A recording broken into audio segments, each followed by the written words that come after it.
지난주에 이 말씀에서 한 가지만 살펴봤어요. 이 세상의 교회는 완전한 곳은 하나도 없다는 거죠.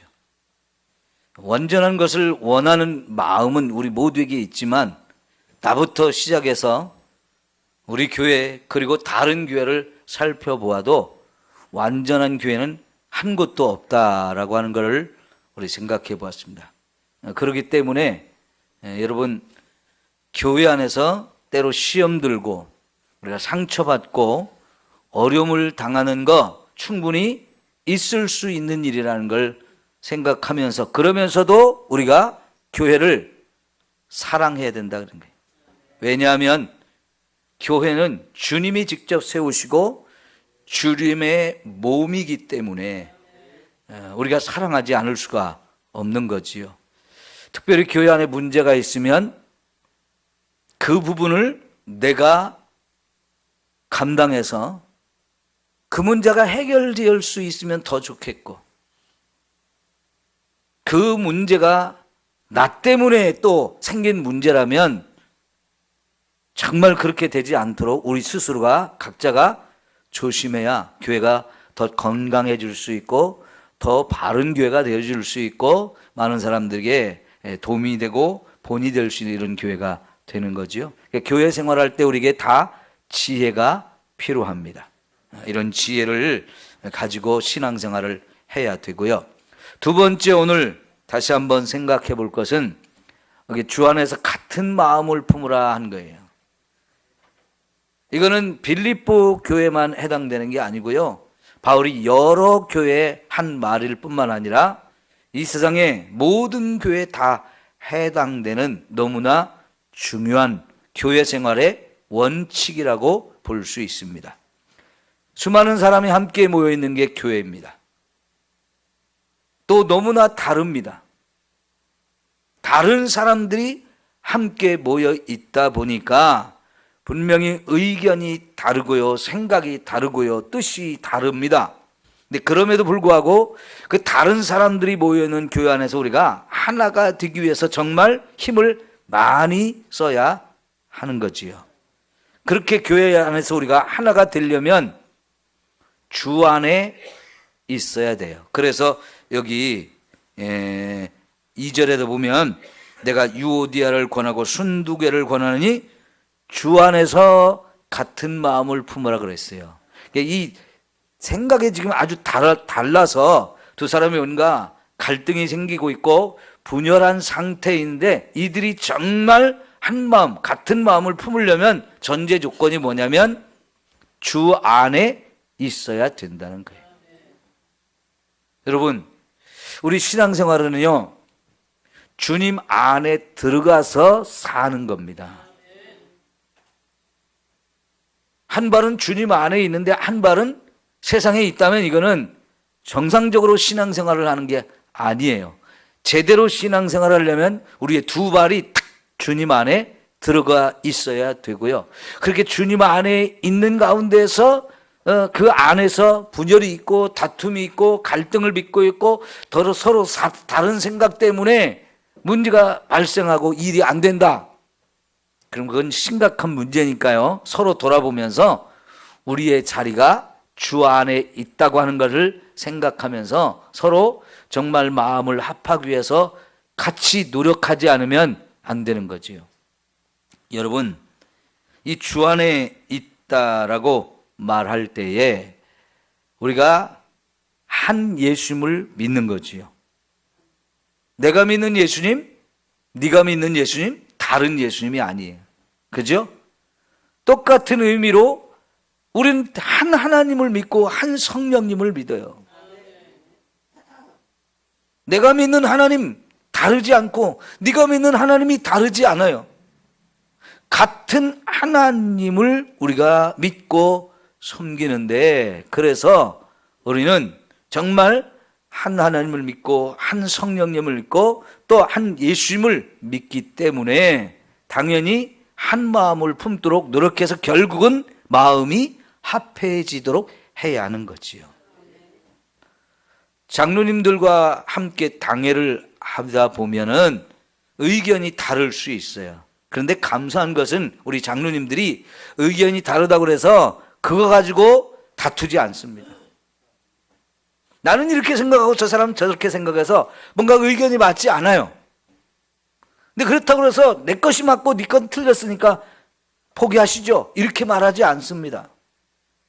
서로 의견을 들어봤을 때 어느 쪽을 선택할 때 하나님이 기뻐하시는 일이고 하나님의 뜻을 이루어 가는지를 우리가 생각하면서 내가 이런 생각을 가지고 있다가도 또 다른 분이 말씀하는 걸 들어보면서 내 생각을 포기하고 내려놓는 이런 일들을 우리가 자꾸 하니까요, 우리 교회 당회에서는 싸우는 일이 없습니다. 감사하지 않아요? 처음에 이야기를 나누면 분명히 다른 생각들이 나옵니다. 근데 그것 내 생각을 옳다고 계속 주장하거나 당신 생각은 틀렸으니까 빨리 포기하시오 이러면서 다투지를 않아요.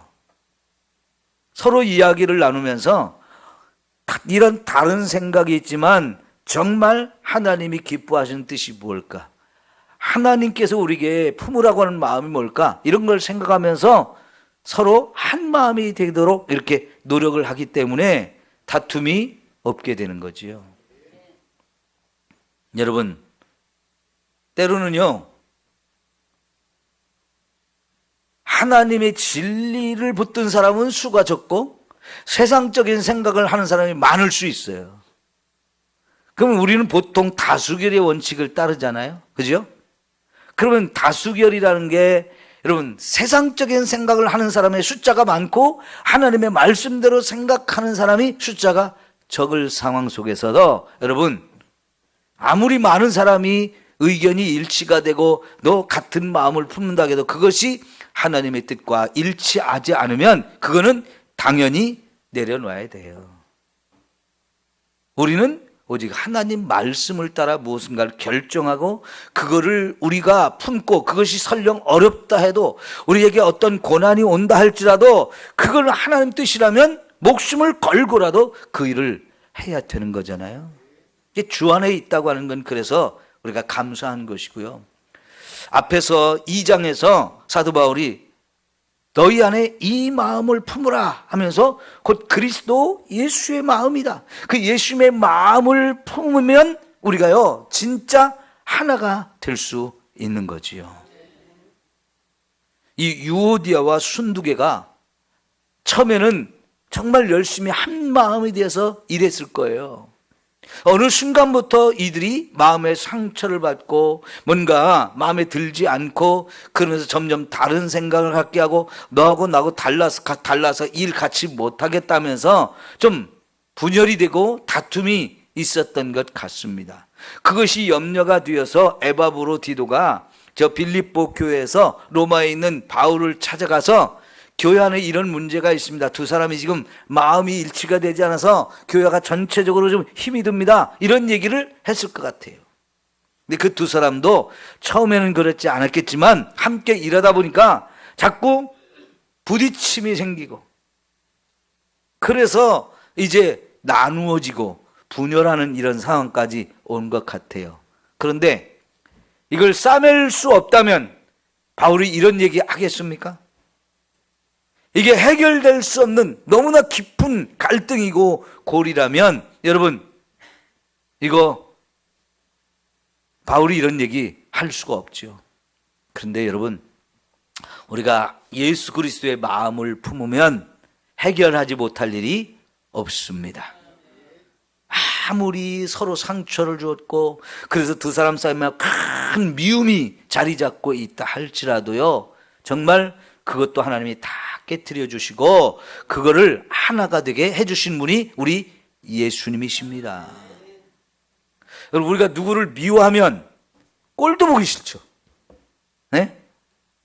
꼴도 보기 싫어요. 교회에 왔을 때 내가 예배를 드리러 왔는데 내가 미워하는 사람이 교회에 앉아 있어요. 그럼 여러분 그 사람이 나를 안 보이는 곳에 가서 앉으려고 사람이 그래요. 그 사람이 보이는 자리에 내가 앉는 거 별로 원치 않아요. 그래서 먼저 그 사람이 어디 앉았지 이렇게 살펴보고 나서 여기 앉았구나. 그럼 난 저 사람 안 보이는 데 가서 앉아야지. 다른 데 가서 앉아요. 어쩌다 이렇게 교회 안에서 왔다 갔다 하다가 뭔가 좀 옆으로 스쳐 지나가는 것도 싫어가지고요. 눈 마주치는 것도 싫어하고요. 이 사람이 이쪽으로 가면 나는 저쪽으로 가요. 이상하게 그렇게 되거든요. 사람의 마음에 누군가를 미워하면 꼴도 보기 싫고요.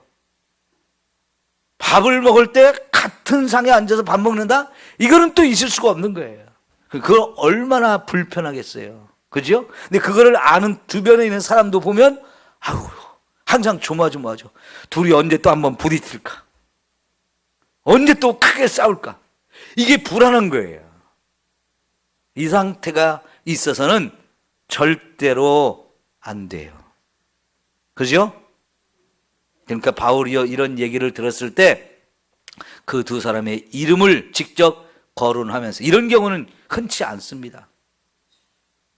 두 사람의 이름을 직접 거론하면서 이런 이야기를 하는 것은 그 유오디아와 순두개가 바울이 그 빌립보 교회에 있을 때 정말 바울과 함께 마음이 잘 합했고, 그래서 막 함께 힘을 합해서 정말 일을 잘했던 사람들이었을 것 같아요. 그러니까 바울이 의도적으로 두 사람의 이름을 거르면서 주 안에서 한 마음을, 같은 마음을 품으라라고 얘기해요. 자, 이 편지를 받고 나서 유오디아와 순두개가 진짜 마음을 내려놓고 한 마음이 됐을까요? 안 됐을까요? 됐으면 좋겠죠? 그 결론은 어떻게 되는지 성경에 없어요. 우리가요, 실제로 지금도 저와 여러분 가운데에서 누군가와의 관계가 이 해결이 안 돼서 고민하는 사람이 있으면 빨리 그거 해결하시고요. 진짜 사랑으로 하나가 되기를 축원합니다. 우리가요, 가끔 회개하다가 내가 용서를 못한 사람이 떠오를 수 있어요. 그러면 거기서 기도가 막혀요. 내가 용서를 하고 살면 좋은데 용서를 못한 사람이 내 마음에 딱 떠오르잖아요. 그러면 하나님께서는 그 사람을 용서하기를 원하시잖아요. 용서라는 말씀이 성경에 자꾸 나오잖아요. 근데 용서해야 되는데 이게 결코 쉽지 않거든요. 그래서 하나님, 나 싫어요. 그 인간은 죽어도 용서 못합니다. 그 인간만은 절대로 안 답니다. 이러면서 진짜 용서하기가 싫어지거든요. 근데 하나님은 그럴수록 용서하라고 그러셔요. 계속해서 우리에게 압력을 집어넣어요. 결국은 우리가 하나님 앞에 순종해야만 그 문제가 끝나거든요. 그거 해결 안 하고요, 다른 거 100번, 1000번 막 아름다운 기도를 하고 아름다운 기도 제목을 가지고 하나님께 요구하고 그래봐야 그게 더 이상 기도가 되지 않아요. 계속 여기서 걸려요. 여러분, 체한 사람 밥을 먹을 수 있어요? 못 먹어요? 체한데 자꾸 먹으면 더 탈나요. 토해버립니다. 안 내려가요. 그래서 체한 사람은 반드시 그걸 뚫어줘야 돼요. 체한다는 게 의학적으로 뭐냐면요, 온몸을 이렇게 순환하는 피가 위장 쪽으로 모여서 딱 멈춰가지고요, 순환이 안 되는 거예요. 그러면 체하고 나면 여러분 어떤 증상이 나옵니까? 체한 다음에 나오는 증상 중에 하나가 머리가 아파지고요, 손발이 차가워집니다. 왜 머리가 아프고 손발이 차가울까요? 혈액순환이 안 돼서 그러는 거예요. 머리에도 지금 혈액순환이 제일 많이 가야 되는 곳이고요, 손끝, 발끝이 이 혈액순환이 안 되면 거기부터 이제 혈액순환이 멈춰가지고 혈액순환이 안 되니까 차갑게 식어져요. 왜냐하면 요 위에서 피가 다 지금 멈춰가지고요, 여기가 딱딱해지는 거예요. 그러면 더 이상 위가 이렇게 자꾸 운동을 해가지고 소화를 시키고, 그래서 배설할 건 배설하고 영양분을 섭취하는 건데요, 요게 위가 딱 멈춰가지고 위도 더 이상 소화가 안 돼요. 그냥 소화작용이 돼야 되는데 자꾸 이렇게 위가 움직이면서 요게 딱 멈춰 있는 거예요. 그럼 먹을 수가 없는 거죠. 그러니까 여러분, 체한 것은 반드시 뚫어줘야 되는데 그 뚫는다는 게 뭐냐면 멈춰져 있는 혈액을 빨리 순환시키는 일을 해야 돼요. 그 제일 좋은 방법이 뭐냐면 침을 맞는 거거든요. 체하는 데는 제일 좋은 게 침이에요. 우리 김 전 장님 그래요, 안 그래요? 제가 틀린 얘기 하나요? 여러분, 이런 손끝에 따거나 아니면 여기 사간 이런 데 침을 놓잖아요. 그러면 멈췄던 혈액순환이 이제 진행되면서 손발도 따뜻해지고요. 머리 아프던 것도 다시 정상이 되어져요. 네, 온몸 구석 혈액순환이 되고, 그러면 이제 위가 움직이면서 소화가 잘 되어진 거지요. 그런데 여러분, 요거 체한 거 안 뚫어주면 뭐 소화제를 먹었다, 뭐 좀 해가지고 이제 소화가 좀 되는 것 같다, 그래가지고 먹는다. 그런데 채기는 남아있는 사람이 있죠. 근데 채증이 몇 년 간다고요? 10년도 갈 수 있어요. 그래서 10년 묵은 채증이 내려갔다 그러잖아요. 제가요, 집 떠나서 대학 다닐 때 항상 요 명치끝이 답답했어요. 밥을 먹고 뭐 어쨌든 간에 이게 항상 여기가 답답해요. 그래서 저는 그게 왜 그런지 몰랐어요. 저도 중고등학교 때 잘 체했던 사람 중에 한 사람이거든요. 근데 언젠가 그게 체했던 것 같은데 그게 안 뚫어져 가지고요, 채증이 여기 남아 있었어요. 그래서 제가 인천에서 이제 주말이 되면 교회 가서 이렇게 사역을 하는데, 교회 장로님 중에 한 분이 수지침을 놓는 장로님이 계셨어요. 사무실에서 이렇게 여러 사람 있는 가운데서 나 여기 참 답답하다고 그랬더니 장로님이, 전사님 잠깐 저 좀 보세요 그러더니 손 좀 내놓으라고 그러더니 수지침을 꺼내가지고 여기 손바닥에 5개를 꽂아줬어요. 수지침이 굉장히 짧아요. 가늘고. 그래서 찌를 때 약간 따끔하지만은 별로 침 놓는 그런 것도 없고요. 아프지도 않아요, 거의. 근데 5개 이렇게 딱 꽂아놨다가 한 20분 후에 빼세요 그러더라고요. 한 20분 있다 뺐는데요, 신기하게 이 여기 답답했던 것이 싹 뚫렸어요. 제가 그때 느낀 것이 뭐냐면, 이 굉장히 오랫동안 그랬거든요. 몇 년 동안 그런 거예요. 그런데 10년 묵은 채증이 쑥 내려갔다는 말이 그때 딱 실감나게 경험을 했어요. 그래가지고요, 이 수지침 좀 내가 배워야 되겠다. 그래서 방학 때 친구 몇 명을 모아가지고요, 그걸 가르치는 사람 불러다가 한 달 반을 공부했던 적이 있어요. 다른 건 다 잃어버렸는데, 그래서 침 놓는 거, 이 체한 거 침 놓는 거는 제가 기억을 해요, 지금도. 여러분, 그거요, 해결이 안 되면 진짜 답답하고 힘들거든요. 소화도 잘 안 되고. 뚫어야 편안해져요. 마찬가지예요. 사람과 사람 사이에 이 갈등이 생기고 분열이 생기고 뭔가 서로 상처를 주고 아픔을 주어서 이제 마음이 하나가 안 되는 이 상태로 교회 안에 있으면 절대로 안 돼요. 아니, 교회 안에 없는 사람일지라도 여러분의 삶 속에서 아직 용서하지 못한 사람, 아직 내가 미워하는 사람, 원망하는 사람, 이런 사람이 있으면요, 오늘 밤 다시 한번 여러분 그 사람과의 관계를 기도하면서 풀어내십시오. 용서할 거 용서하십시오. 아니, 나는 잘못 하나도 없고 그 사람이 100% 잘못을 했어도 용서하십시오. 그거 안 하면 저와 여러분의 삶의 문제가 해결되지 않는 부분이 꼭 있어요. 네?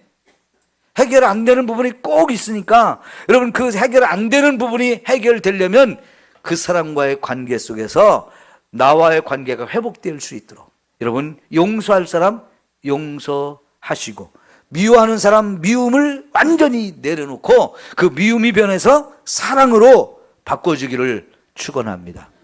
그리고 나면요, 우선 여러분의 몸과 마음이 편안해져요. 그것 때문에 여러분의 몸에 질병이 있을 수 있어요. 그 질병도 그거 용서하고 미움을 내버리고 나면 병도 치유돼요. 여러분, 형제를 미워하는 게 무슨 죄라고 그랬죠? 네? 살인죄라고 그랬죠? 미워하는 마음을 계속 있으면 계속 살인하는 거예요. 계속. 매번 매일 매 순간순간 또 죽이고 또 죽이고. 그러면 여러분, 우리가 살인죄라는 게 얼마나 큰 죄입니까? 그 죄를 계속 지으면서 나는 하나님 내 죄는 용서해 주시고 나를 축복해 주세요, 이런 기도는 하나님 안 드셔요. 그러니까 정말 저와 여러분의 어떤 사람도 미워하는 사람이 있으면 안 되고요. 꼴도 보고 싶다 그런 마음도 이제 다 내려놔야 되고요. 쉬운 것 바로바로 되면 좋겠지만 쉬운 건 아닙니다. 시간이 걸려도 여러분 반드시 그거를 해결하시기를 바랍니다. 그리고 나면 사람이 말이죠, 내가 누군가를 미워하잖아요. 그 사람은 내가 자기를 미워하는지 모르는 사람이 많아요. 근데 미워하면서 나만 죽어요. 나만. 내 마음이 다 불편한 거예요. 그것 때문에 소화도 안 되고요. 그것 때문에 그냥 일이 손에 안 잡힐 때도 있어요. 밤에 잠도 못 자요. 입 박박 깔아요. 왜 나만 손해봐요? 그 사람 내가 자기 미워하는지도 모르는데. 지는 잘못해놓고도 잘못했는지도 모르고 혼자 잘 먹고 잘 살아.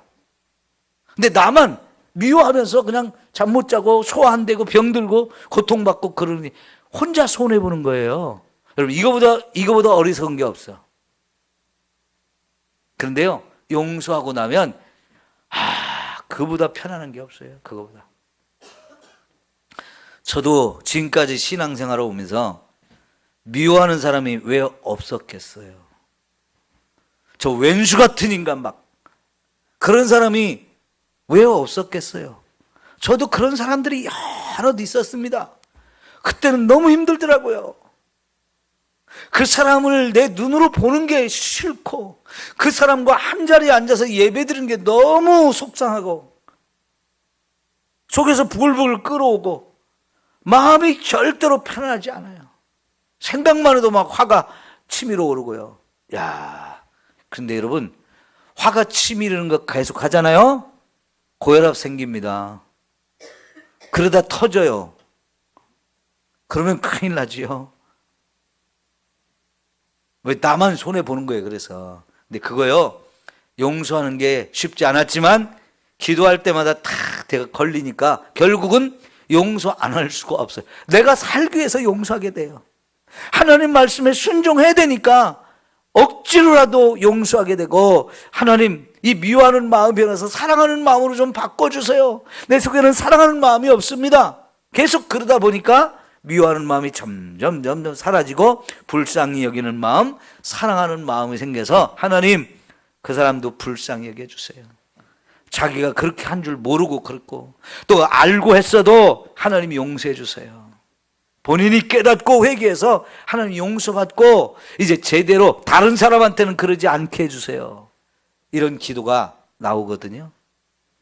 그러면 나도 살고요, 그 사람도 살아요. 예? 얼마나 좋은 겁니까? 우리가요, 정말 이렇게 한 마음을 품는 거 너무너무 중요합니다. 자, 여러분, 아까도 말씀드렸지만 우리는요, 주님의 몸에 붙어 있는 지체들이에요. 그래서 이 지체가 모여서 주님의 몸을 이루기는 있는데, 나는 손의 역할을 한다면 또 우리 권사님들, 집사님들, 우리 성도님들은 각각 눈이 될 수도 있고 발이 될 수도 있고요. 여러분, 머리카락이 될 수도 있어요. 근데 이게 다 따로따로 놀면 이게 몸이 정상이 아니잖아요. 너는 너대로 나는 나대로 갈 길이 따로 있다. 그러면 이게 정상적인 주님의 몸이 아니에요. 주님의 몸을 이룬 지체들은 주님의 머리의 명령을 따라서 등어리가 좀 가려우니까 좀 빨리 긁어. 그러면 발이 가야 돼요? 손이 가야 돼요? 발이 가서 등어리 긁을 수 없잖아요. 머리카락 길다고 머리카락 아무리 흔들어봐야 등어리 더 가렵지 등어리가 시원하잖아요. 반드시 뭐가 가야 돼요? 손이 가야 돼요. 근데 손이 귀찮다고 그거 내 거 아니라고 그러면 안 되잖아요. 긁어줘야 됩니다. 손이 가서. 이게 정상적으로 몸이 머리의 명령을 따라서 움직여지는 모습인데요. 그런 우리 삼성교회 모두가 되어지기를 축원합니다.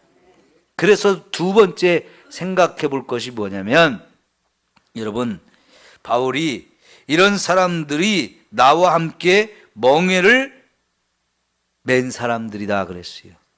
3절 보니까 또 참으로 나와 멍에를 같이 한 내게 구하노니 그랬습니다. 멍에를 같이 맨다는 게 뭡니까? 소나 이런 짐승을 가지고 밭을 갈 때 한 마리를 가지고 밭을 갈 수도 있지만 두 마리를 함께 묶어서 쟁기 하나를 끌게 할 수 있는데, 요게 이제 이런 밭을 갈 때 소의 목에다가 멍에를 매잖아요. 근데 그걸 두 마리가 같이 멍에를 매게 하는 거예요. 그럼 여러분, 이 두 마리를 같이 멍에를 맸을 때 두 마리 소는 같은 멍에를 쥐고 있는 사람들의 소들이기 때문에 힘을 합하지 않으면 여기서 밭을 제대로 갈 수가 없어요. 그러면 여러분, 두 마리 소가 있는데 한 마리는 조금 약하고 한 마리는 조금 강하다. 그럴 때 여러분, 당연히 힘이 센 강한 소가 힘을 더 줄 수밖에 없어요. 그러면 여러분, 힘이 약한 소는 힘이 센 소가 더 짐을 세게 주기 때문에 이 약한 사람은 힘을 덜 줘도 돼요. 그렇지만 여러분, 이 약한 소가 함께 가는데 전혀 힘을 안 쓰고 공짜로 갈 수는 없는 거 아니에요, 그죠? 약하지만 그 약한 소도 강한 소와 함께 보조를 맞추어서 발걸음을 같이 가줘야 되는 거고요. 그래서 약한 자는 힘을 더 쓰고 힘이 센 자는 좀 덜 쓰고 해서라도 둘이 맞추어져야 이게 멍에를 같이 메고 갈 수 있거든요. 근데 한 소가 힘이 세다고 자기만 끌고 가면 결국은 이 밭가리가 똑바로 되지 못하고 계속 삐뚤어진다고요. 그러면 주인이 화가 나서 그 힘센 소 그냥 둘까요? 멍에를 더 세게 하든가 아니면 콧줄을 들고 있는 이 줄을 잡아 당겨서라도 브레이크를 걸어주죠. 그래도 안 되면 매를 치든가 여러 가지 주인이 적당히 그 멍에를 제대로 둘이 같이 끌고 가기 위한 조치를 취할 수밖에 없어요. 여러분, 우리가 교회 안에서 여럿이 함께 모여서 일을 한다는 것은 그 여러 명이 함께 멍에를 메고 가는 일인 줄 믿습니다. 이게 정말 중요한 일이에요. 이 과정에서 서로가 자기를 낮추는 과정이 필요하고 자기를 비우는 과정이 필요하고 또 남들보다 나 좀 편하게 하려고 그렇게 눈치 보면서 살살 하는 사람이 있으면 절대 그거 안 되잖아요. 남들보다 더 열심히 하려고 하는 그런 마음들을 가질 때 여러분, 같이 멍에를 맨 사람들끼리 박자가 맞고요, 보조가 맞고요, 걸음걸이가 맞추어서 이게 정확하게 일이 되어질 수 있는 거거든요. 근데 가끔 보면요, 진짜 혼자 요령 피면서 혼자만 편하려고 하는 사람이 있어요. 저 같은 사람이 군대를 가면요, 쉬운 것도 있고 어려운 게 있는데, 여러분, 군대에서는 단체 행동을 많이 시키거든요. 그래서 벌을 줄 때요, 줄을 딱 세워놓고 어깨 동무를 시켜요. 근데 어쩌다가 저같이 키가 작은 사람이 내 옆에 키 큰 사람이 있잖아요. 그럼 아주 힘들어요. 저는 이렇게 편하게 어깨 동무를 해야 되는데 한쪽은 이렇게 어깨 동무를 해야 돼. 이쪽까지 키가 커리면 이렇게 어깨 동무를 해야 돼요. 그럼 여러분, 제 이 어깨가 편할 수가 없어요. 그런 상태에서 뭐 앉아, 일어서, 뒤로 굴러, 앞으로 누워, 이런 걸 같이 하게 하거든요. 그러면 여러분, 이게 서로 옆 사람하고 키가 맞아야 그런 게 좀 편안하게 되는데요. 저같이 키가 작은 사람이 어쩌다 키 큰 사람 옆에 있으면요, 내가 실수해서 그럴 수도 있고 내 옆에 있는 사람이 실수해서 서로 키가 차이가 많은 사람이 옆에 이렇게 붙게 되면 저 같은 사람은 엄청 힘들어요. 근데 저만 힘들겠어요? 키 큰 사람은 나 때문에 또 힘들어요. 여러분, 무거운 거 목봉 체조라고 있어요. 옛날 나무로 만든 전봇대 있잖아요. 그런 걸 이렇게 들으라고 그래요. 그러면 10명이 이걸 함께 들을 때요, 나 같은 사람은 쉬워요. 왜? 키 큰 사람이 들어버리니까. 나는 손을 안 대도 돼. 근데 여러분, 그게 얼마나 미안한 거예요. 예? 엄청 미안한 거예요. 지금 다 막 힘들어가지고 막 죽겠는데요. 나는 공짜로 가거든? 근데 이게 육신적으로는 편한데 마음은 너무 불편한 거예요. 마음은. 왜? 나도 좀 힘을 더해서 내 몫을 감당해줘야 다른 사람들이 덜 힘들잖아요. 이게 10사람이 들을 건데 9사람이 들으면 나는 힘을 안 줘도 돼서 편하지만 나머지는요, 그 9사람이 10사람이 들을 걸 들어야 되니까 더 힘드는 거예요. 그런 일이 한두 번이 아니었거든요. 그러니까 여러분, 우리가 멍에를 같이 맨다는 건 고생을 같이 하는 거예요. 고생을. 힘들고 어려운 일을 같이 하면서 그 아픈 사정, 그 힘들고 어려운 사정을 서로가 이해하니까 더 친해지는 것이고요. 더 사랑하게 되어주시고요. 그 힘든 일을 우리 함께 했다는 것. 힘든 일을 함께 했다는 것에 대해서 저 사람이 참 좋아지고요. 저 사람이 정말 나에게 고맙게 느껴지는 존재예요. 특히 김장할 때 손길이 많이 필요하잖아요. 그죠? 많이 와서 함께 해주면 그만큼 쉽게 되는데, 아이고, 김장하고 나면 다 몸살 나는 거 다 아니까요. 가고 싶지 않고요. 안 하고 싶은 마음들이 드는 것 당연합니다. 가끔은 그 아무개 집사님이 꼭 왔으면 좋겠는데 안 보여요. 아무개 권사님이 왔으면 좋겠는데 안 보여요. 그러면은 아이고, 그 인간이 또 안 왔구만 이러면서 막 속상하죠. 그죠? 근데 여러분, 그럴 때 힘들지만 우리가 와서 백지장도 맞들면 낫다고요. 뭔가라도 좀 작은 일이라도 같이 해주면 모두가 함께 쉽게 할 수 있어요. 교회 일이 그렇게 되어야 하는 거잖아요. 그죠? 여러분, 생색만 내면 다 압니다. 다른 사람도요. 아이고, 저 인간이 생색만 내는구나. 그래서 내가 더 힘들어. 이렇게 되면 진짜 꼴 보기 싫죠. 그죠? 꼴불견이에요, 그런 사람. 그럼 안 됩니다. 여러분, 교회는 멍에를 함께 지고 가는 사람들이에요. 보조를 맞출 줄도 알아야 되고요. 힘든 거 내가 인내할 줄도 알아야 되고요. 아픈 것을 견딜 줄도 알아야 돼요. 그런데 정말 여러 사람이 함께하면 일은 훨씬 쉬워지고요. 혼자 하던 것에 그냥 혼자 하던 거 10사람이 하면 힘이 10배만 나는 게 아니고요. 100배도 날 수 있어요. 그래서 같이 하게 되면 그 효과가 훨씬 더 큰 효과가 나타날 수 있기 때문에 이렇게 같이 마음을 모아서 일을 한다는 거, 이거는 정말 귀하고 아름다운 일이에요. 여러분, 여기서 바울이 나와 함께 복음을 위해서 멍에를 같이 맨 사람이라고 말했을 때, 바울과 함께 멍에를 같이 맨 사람이 지금 여기 빌립보 교회 이 사람 한 사람뿐이겠어요? 빌립보 교회도 지금 여기 이름이 나온 사람뿐만 아니라 이름이 안 나온 많은 사람들이 바울과 함께 멍에를 같이 지면서 복음을 전했고, 그래서 교회를 세워온 거예요. 바울이 많은 교회에 많은 편지를 썼는데 거기 여기저기 나오는 많은 사람들의 이름이 나오는데 그들이 다 대부분 바울과 함께 이렇게 멍에를 같이 맨 사람들이라고 볼 수 있어요. 그죠?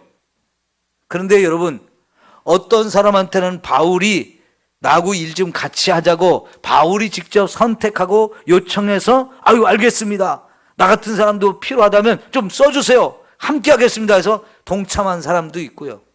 어떤 사람은 본인이 바울이 일하는 거 보니까 나도 함께 하고 싶다, 스스로 자원해서 와서 동역을 하고 멍에를 같이 매준 사람도 있을 거예요.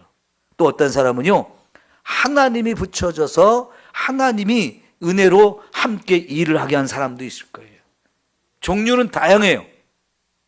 내가 원해서, 혹은 바울이 원해서, 아니면 하나님이 붙여줘서 여러 가지 방법으로 다양한 모습으로 이렇게 바울과 함께 동역하는 사람들이 있었을 텐데, 여러분, 어떤 방식이든지 간에 동역하는 일이 있으면, 멍에를 같이 매는 일이 있으면 여러분이 기쁨으로 했으면 좋겠어요. 교회 안에는요, 정말 다양한 일꾼들이 필요하거든요. 누가복음 로마서 16장에 바울이 로마에 보낸 편지를 쓰면서 마지막에 막 엄청난 사람들의 이름을 자꾸 대주면서 이런 사람이 있는데 이 사람을 만나면 문안 좀 해주십시오.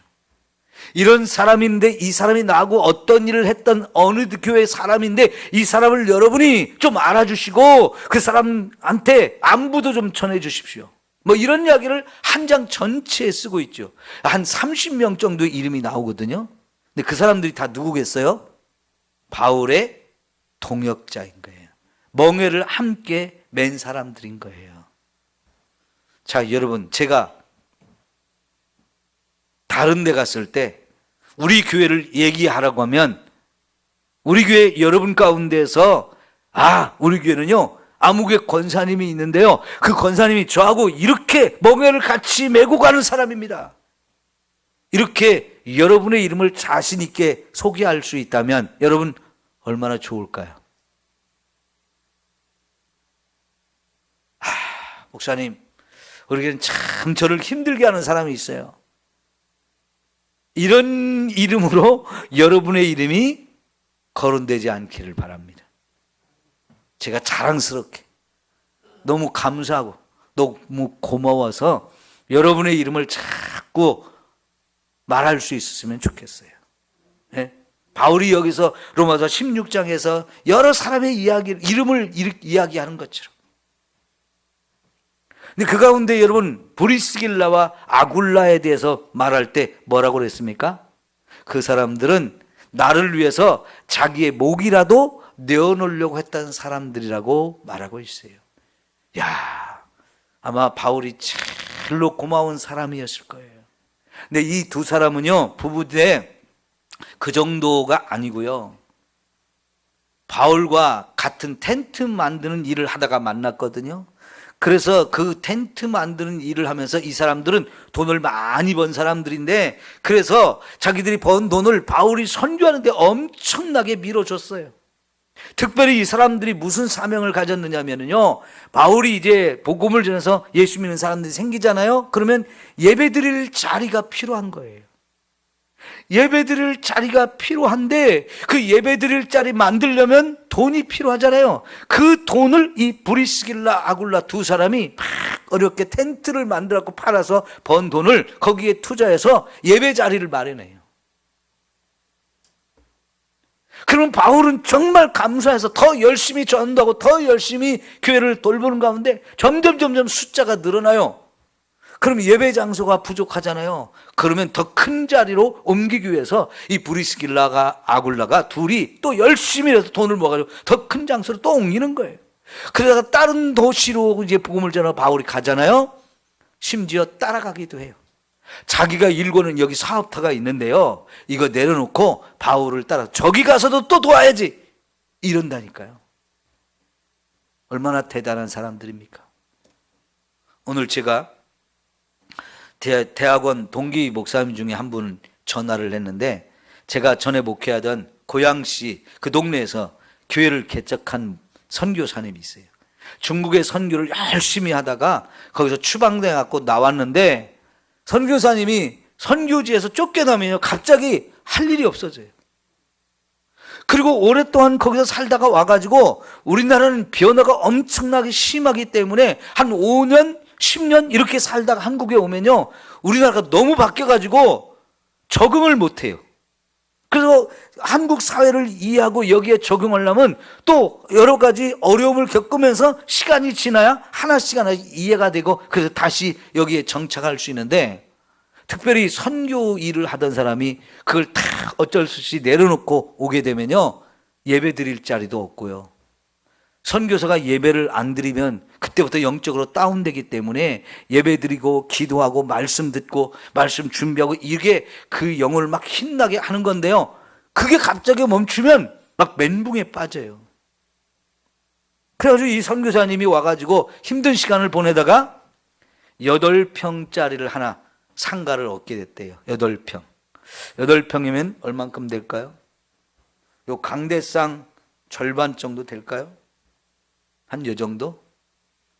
근데 거기에 모여서 부부가 예배를 드리다 보니까 한 사람, 두 사람 이렇게 모여가지고요. 나중에는 25명이 모였대요. 이게 참 놀라운 일이죠. 감사한 일이죠. 그만큼 숫자가 모여서 예배 드릴 수 있는. 25명이 모니까 너무 꽉 차가지고 너무 이게 힘든 거예요. 25명이 8평에 있으면요.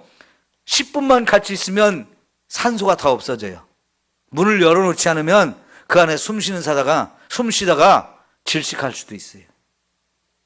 그래서 도저히 거기서 예배 드릴 수가 없어가지고 고민하는데 거기에 한 장로님이 같이 예배를 드리다가 우리 집에 배밭인데 거기서 음식 장사도 하고 옆에 하우스를 크게 쳐놨으니까 거기 가서 예배 드립시다 말씀을 하셔가지고 그러자고 한번 가서 보니까 하우스가 큰 게 있는데 비닐하우스가 거기다 한 60평 정도를 딱 막아가지고 예배 드리는 자리를 잘 마련했대요.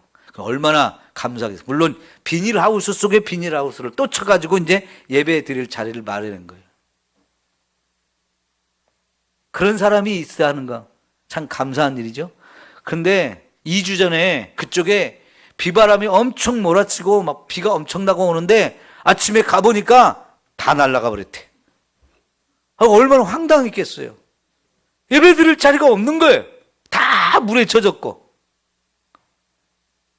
그래서 이걸 여러 사람이 교회 성도들이 모여가지고 이걸 어떻게 하는 게 좋을까 하고 고민하면서 의견을 모아오니까 지금 당장 거기서 무슨 판넬이 낸 걸 사가지고 이렇게 할 만한 돈은 없고 그래서 그 비닐하우스를 다시 좀 튼튼하게 치자고 해가지고 공사를 시작하고 있다고. 지금 아직 완성이 안 돼서 이번 주에 예배를 드리려면 좀 더 사람이 필요한데 휴가들을 많이 가가지고 또 이게 지금 많이 어렵다고 그런 얘기를 해요.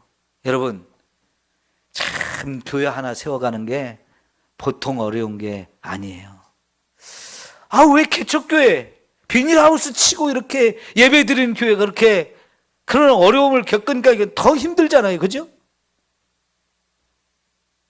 그거 그냥 열심히 또 제일 앞장서 해야 되는 분이 목사님인데 오늘은 같이 일할 사람이 한 사람도 없어가지고 혼자 땀을 흘리면서 이 더운 날에 비닐하우스 속에서 일한다고 한번 생각해 보세요. 얼마나 힘들겠어요. 그러면서 제가 전화했더니 목사님이 내 형편 아니까 하수연 좀 한번 하고 싶다고 그러면서 줄줄줄 이런 얘기를 하더라고요. 여러분 우리 삼성교회는 여기까지 올 때 얼마나 많은 어려움과 고난이 있었습니까? 함께 멍에를 짊어지는 사람이 한 사람이 붙고 두 사람이 붙고 세 사람이 붙고 할수록 힘이 나서 그 일을 쉽게 할 수 있는 게 어려운 일도 쉽게 할 수 있어요. 근데 혼자 지고 가려면 이건 너무나 지구가 다 쓰러질 수밖에 없는 거지. 여러분 하나님 교회는 이렇게 멍에를 같이 져주는 사람들이 필요한 거예요. 그것이 무엇이 됐든 여러분 하나님 교회에 일이 있으면 여러분 정말 내가 멍에를 같이 매야 되겠다 그런 마음으로 함께 달려들어야 돼요. 여러분 작은 어깨라도 내주시고 그래서 같이 힘을 보태면 그래서 그 힘든 일이 쉬운 일이 되어지고 어려운 일이 쉽게 해결되어 줄 수 있는 거잖아요. 바울이 그렇게 엄청난 일들을 할 수 있었던 것은 이런 멍에를 같이 매는 사람들을 많이 하나님이 붙여주셨기 때문입니다. 여러분 특별히 바울에게 정말 고마운 사람 한 사람이 또 있는데 누구냐면요. 누가예요. 누가. 그죠? 누가는 본래 의사였습니다.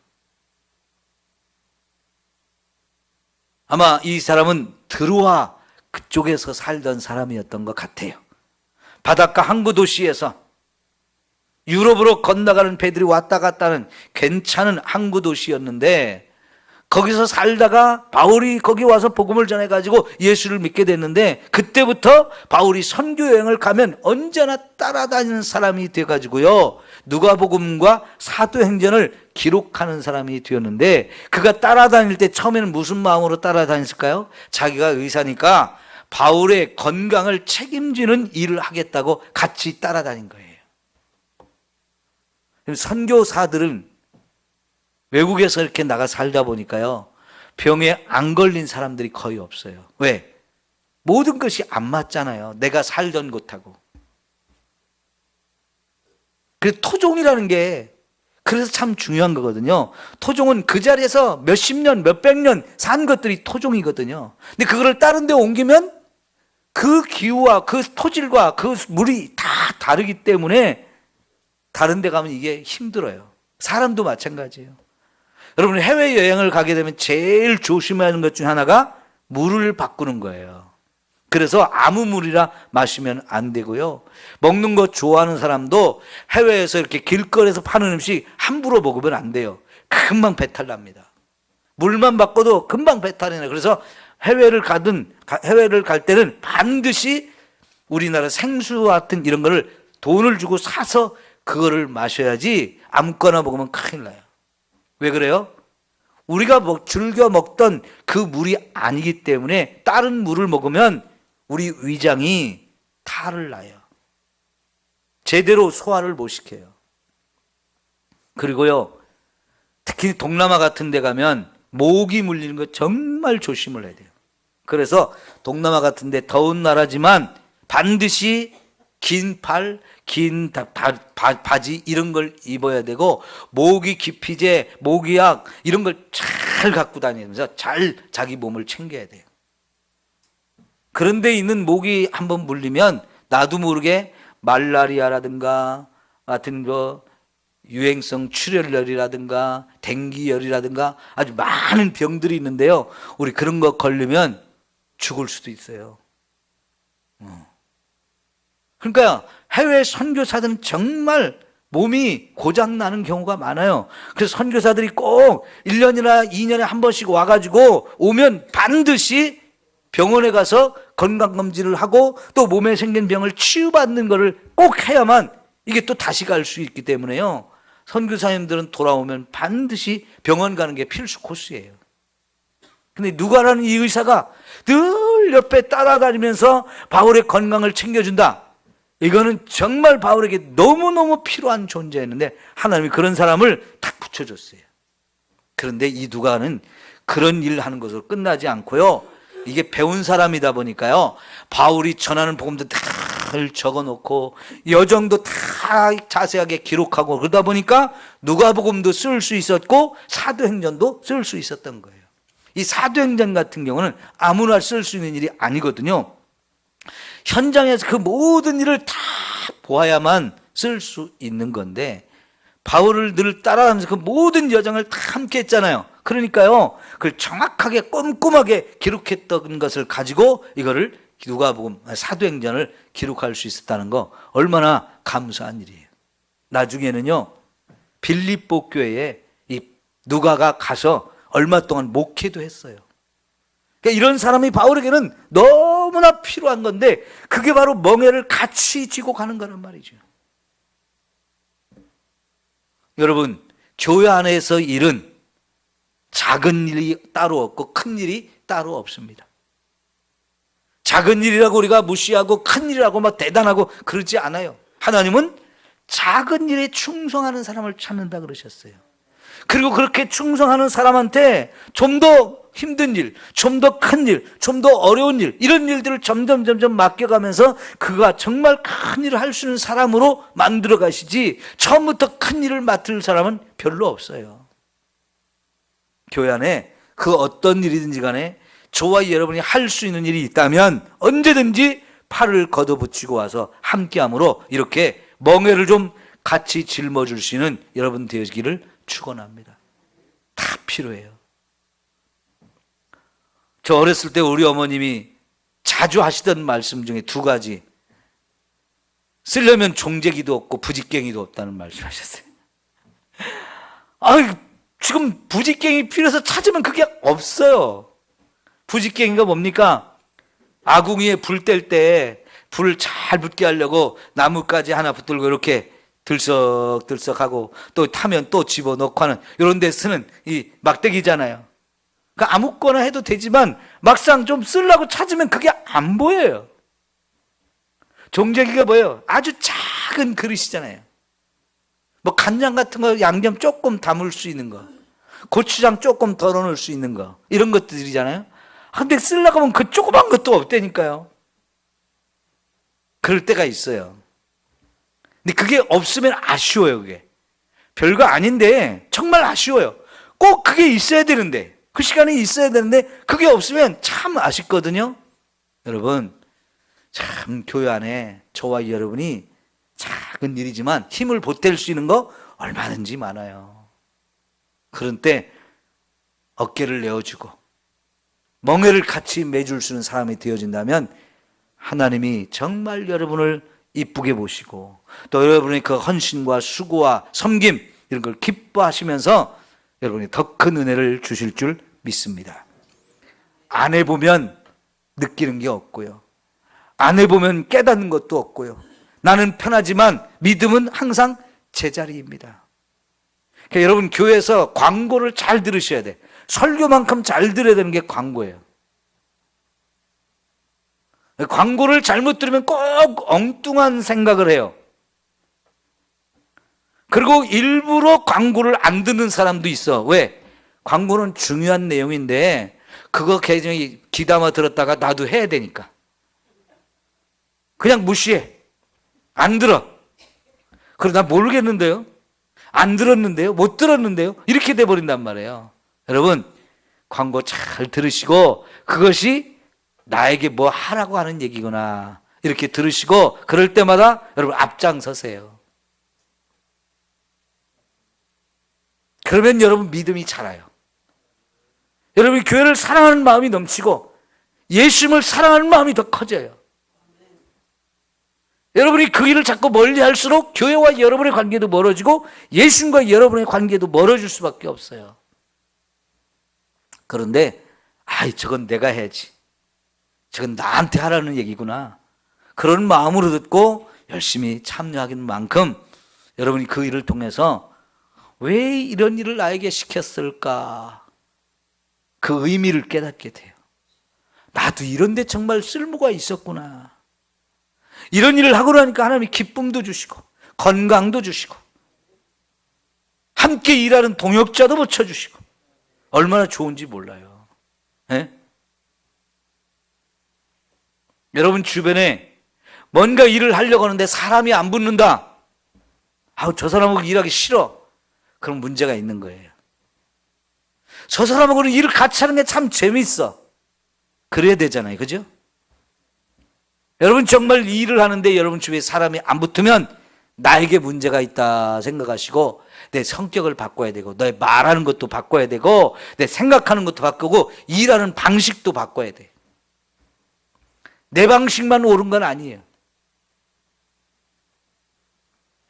여러분 오이를 찍어 먹는데 어떤 사람은 고추장 찍어 먹는 거 좋아하시고 어떤 사람은 된장 찍어 먹는 거 좋아하고 어떤 사람은 소금 찍어 먹는 거 좋아해. 다 스타일이 달라요. 근데 왜 꼭 내 스타일로 고추장으로 그걸 찍어 먹어야 된다고 얘기합니까? 아니에요. 그럴 때는 고추장도 내오고 된장도 내오고 간장도 내오고 소금도 내오고 아니면 설탕도 내오고, 그래서 먹고 싶은 대로 먹게 해줘야 돼요. 귀찮아, 그냥 고추장 찍어 먹어. 그럼 내 방식이지요.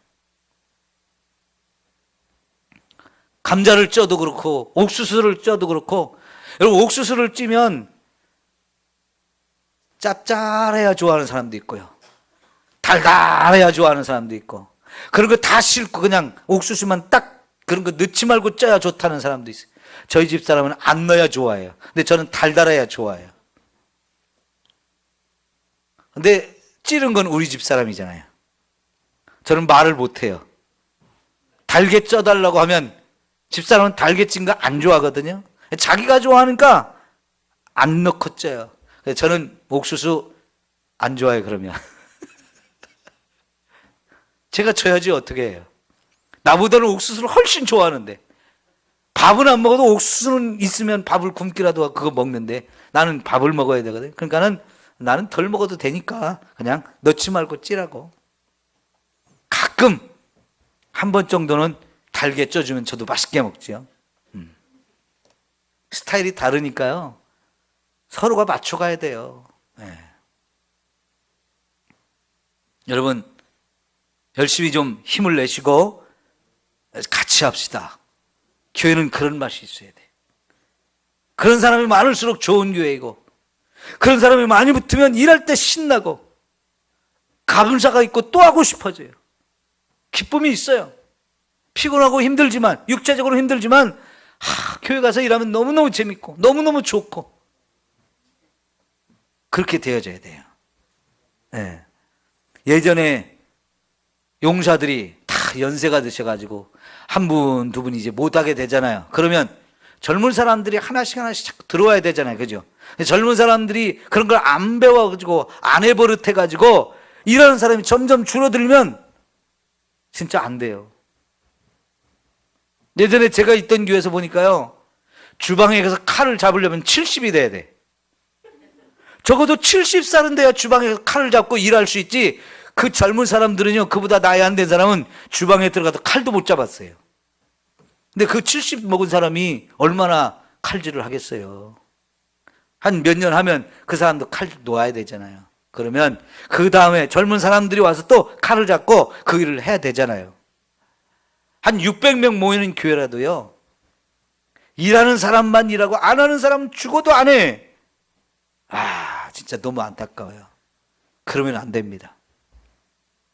우리 여기 앞에 앉아 계신 권사님들, 이제 아무리 교회에 중요한 일이 있고 힘든 일이 있어도 못 오잖아요. 마음은 하고 싶은데 몸이 안 되니까. 근데 예전에 얼마나 교회 일을 많이 하시던 분들이에요. 그죠? 세월이 참 야속하지요. 근데 젊은 사람들이 자꾸 뒤를 이어서 그 일을 해버릇해야 이게 교회가 계속해서 아름다운 교회로 갈 수 있는 거잖아요. 여러분, 멍에를 같이 맵시다. 중요한 일이에요. 너무너무 중요한 일이에요. 기도하겠습니다.